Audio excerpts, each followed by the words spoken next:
Первый дом за 30 лет. В Талагина-Кильдямцах установили первую сваю многоквартирного жилого дома для бюджетных работников. Окончание строительства планируется уже в следующем году. 24 семьи ключи от новых квартир получат в сентябре-октябре 2016 года.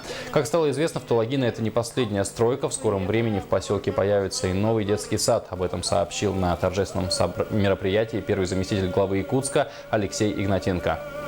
Сегодня мы с вами присутствуем на торжественном событии забития первой сваи дома, жилого дома в селе Тулагина. Последние 30 лет здесь не было жилищного строительства. Это очень большое событие. И все население, и все мы вместе радуемся этому. И я думаю, в этом доме будет им тепло и уютно. Также в Талагино-Кильдямцах появилась теплая остановка, киоск с периодической печатью, мобильное слежение за маршрутным такси, услуги мобильной связи уже доступны жителям. В скором времени на остановке появится окно «Мои документы» и Wi-Fi.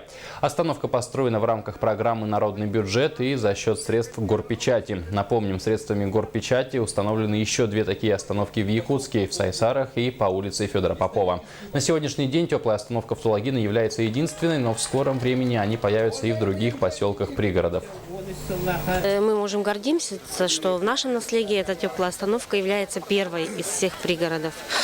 Она будет не только как теплая остановка, там планы большие, окно, мои документы и так далее.